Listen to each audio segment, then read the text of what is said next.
Assalamu alaikum. I am Kasim Jiskani and you are watching Virtual Academy for Nurses Job Preparation. Uh, आज हम बात करेंगे nursing research. Clinical practicum क्या होता है, और वो क्यों करते हैं, और नर्सिंग रिसर्च जो होती है उसकी इम्पोर्टेंस क्या होती है। तो हमारे पोस्ट आरएन के फाइनल ईयर में या फिर जनरिक हो तो उसके अंदर, या दुनिया की कोई भी बैचलर डिग्री हो उसके फाइनल ईयर के फाइनल सेमेस्टर में रिसर्च होती है। वो रिसर्च प्रोजेक्ट होती है, रिसर्च प्रपोजल होता है, और वो रिसर्च होती है। वो मुख्तलिफ यूनिवर्सिटीज़ में मुख्तलिफ पैटर्न और तरीके से होती है, मगर हायर एजुकेशन कमीशन का जो एक पैटर्न है और पॉलिसी है वो सबके लिए एक ही होती है। तो सबसे पहले बहुत से स्टूडेंट कंफ्यूज होते हैं कि हमें करना क्या होता है। तो एक्चुअली हमें रिसर्च करनी होती है, और रिसर्च वो हमारी कोई बड़ी चीज़ नहीं होती, वो जस्ट हमारे लर्निंग प्रोसेस के लिए होती है कि जब हम मास्टर और पीएचडी के लिए जाएं तो हमें रिसर्च करने का हुनर आना चाहिए। तो इस स्किल के लिए हमारे पास दो सब्जेक्ट जो होते हैं वो बहुत इंपॉर्टेंट होते हैं। पहला सब्जेक्ट है बायो स्टैटिस्टिक्स और दूसरा होता है नर्सिंग रिसर्च। दो बहुत इंपॉर्टेंट सब्जेक्ट हैं। सबसे पहले आपको रिसर्च करने से पहले उन दोनों सब्जेक्ट को रिव्यू करना लाजमी है। और दूसरी पॉइंट जो होती है वो होती है आपका जो प्रिसेप्टर जिसे कहें या नर्स सुपरवाइजर कहें, वो वो आपके बहुत इंपॉर्टेंट होते हैं। क्योंकि अगर उनको आती है रिसर्च और उनको वो तरीक़ेकार और सब चीज़ें हैं, स्किलफुल हैं वो लोग, तो आपको अच्छे से पढ़ा और सिखा सकेंगे। तो चलें सबसे पहले हम रिव्यू करते हैं नर्सिंग रिसर्च सब्जेक्ट को। जब हम नर्सिंग रिसर्च सब्जेक्ट जान जाएंगे तो हमारे लिए आसान हो जाएगा कि हमने रिसर्च कैसे करनी है, रिसर्च प्रपोजल कैसे लिखना है, और वो प्रेजेंट कैसे करना है। तो वो जो नर्सिंग रिसर्च सब्जेक्ट है वो Pakistan nursing and midwifery council के सिलेबस के मुताबिक 3 क्रेडिट ओवर का जो थेरेटिकल सब्जेक्ट होता है, और वो मोस्टली थर्ड सेमेस्टर या फोर्थ सेमेस्टर में मुख्तलिफ यूनिवर्सिटीज़ में मुख्तलिफ पैटर्न में होता है। उसमें फाइनल ईयर के अंदर उसको पढ़ा जाता है। कोर्स कंटेंट क्या होता है उसका? कोर्स कंटेंट में ऑब्जेक्टिव्स जो हमारे होंगे वो होंगे to understand basic concepts and principles of nursing research. हमें उसका बेसिक आना चाहिए, उसके प्रिंसिपल्स, रूल्स, उसूल्स आना चाहिए कि वो कौन से होते हैं। Number 2, differentiate between qualitative and quantitative research.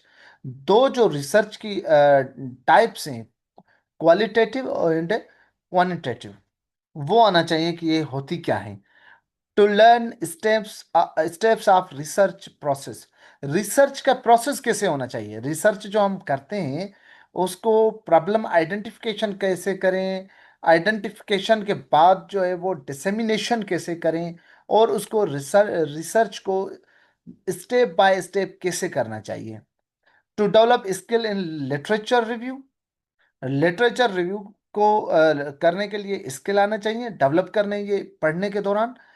Proposal writing, जब हमें लिटरेचर रिव्यू आ जाएगा तो हम राइटिंग जो है प्रपोजल राइटिंग कर सकेंगे। Then data collection, methodology, method होगा तो डेटा कलेक्ट करेंगे। देन रिजल्ट, रिजल्ट के बाद डिस्कशन, और उसके बाद कंक्लूजन। देन हम लास्ट में रेफरेंसेस देते हैं।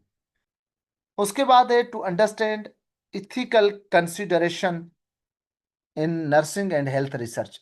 इथिकल कंसिडरेशन कौन सी होना चाहिए? हम पेशेंट का नाम नहीं शो करते, उस पेशेंट के फोटोग्राफ्स उसकी परमिशन के बगैर नहीं यूज करते।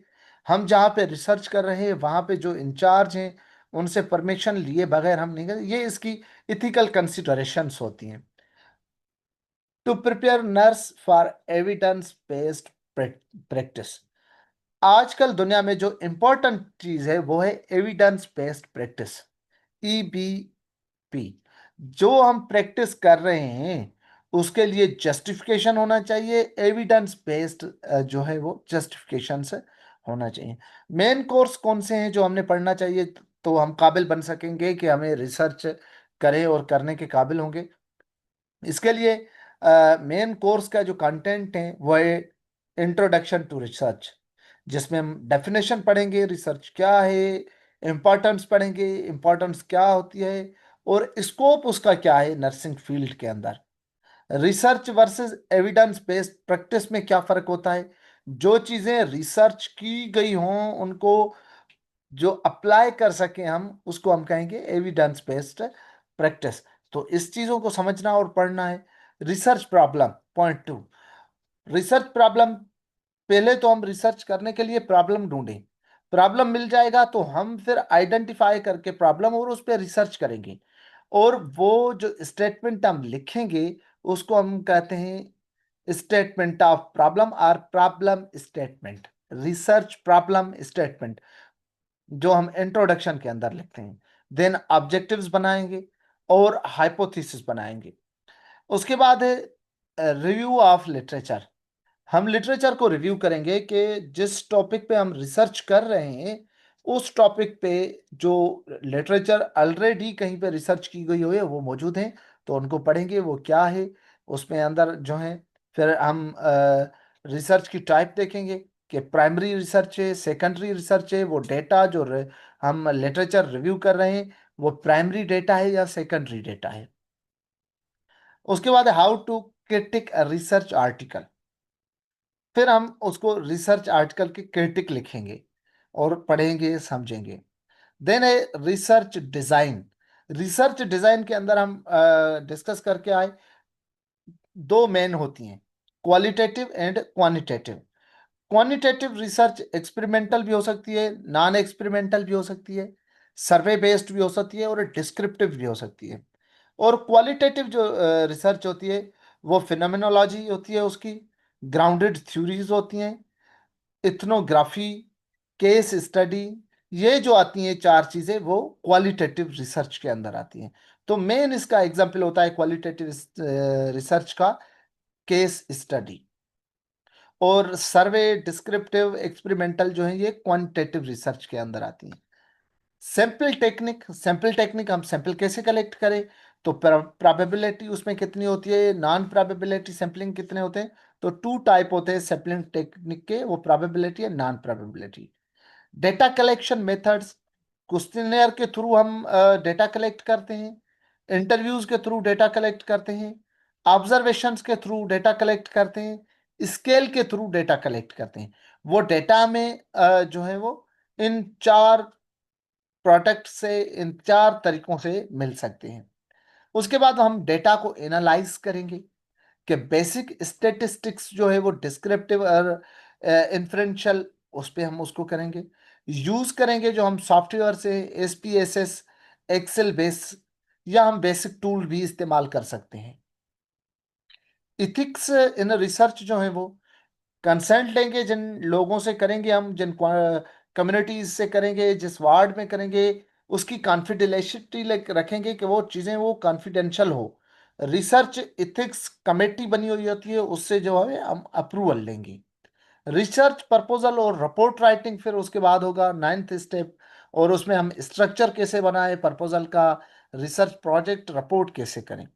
इसके लिए आपको नर्सिंग के अंदर जो रिकमेंडेड बुक्स हैं जिसमें है Polit and Beck nursing research, generating and assessing evidence for nursing practice, ये बुक का नाम है, पोलाइट और बेक का लिखा हुआ है।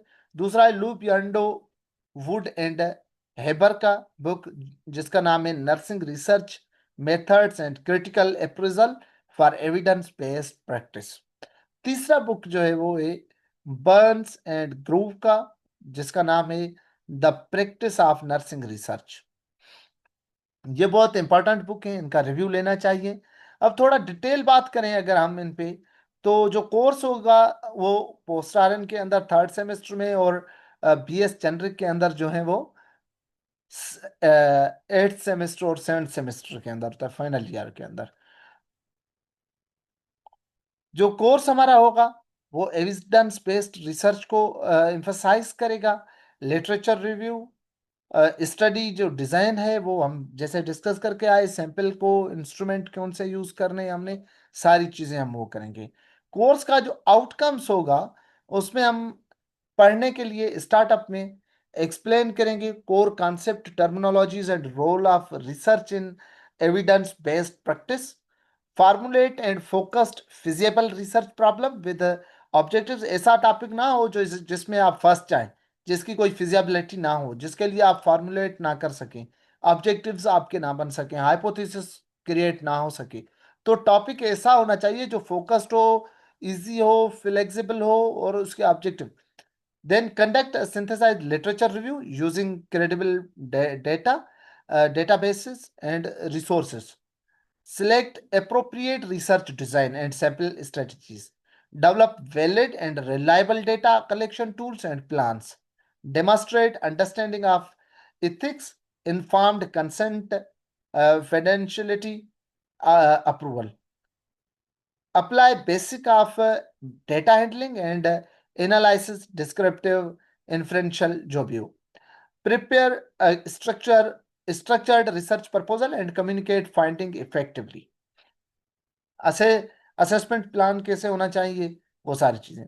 अब हम शेड्यूल करेंगे 9 lecture, detail lecture on nursing research. और उन नर्सिंग रिसर्च सब्जेक्ट जो है उस पर 9th लेक्चर के बाद हम 9th लास्ट लेक्चर में हम सीखेंगे कि हमने कैसे रिसर्च करनी है, क्या रिसर्च करनी है, और उस रिसर्च को किस तरीके से हमने इजीली, आसान से कर कर सके हम। तो ये बहुत ही इम्पोर्टेंट बातें थी जो हमने की। और ये 9th लेक्चर इंशाल्लाह होपफुली डेली बेसिस पे हम लेक्चर आपके साथ शेयर करते रहेंगे। उसके बाद हम पूरा रिसर्च करें कैसे, और एक रिसर्च का तरीकेकार आप लोगों से शेयर करेंगे। और इंशाल्लाह जिन लोगों की कन्फ्यूजन होती है कि वो रिसर्च कैसे करें, वो आसानी समझ भी सकेंगे और रिसर्च कर भी सकेंगे। तब तक देना इजाजत। अल्लाह हाफिज।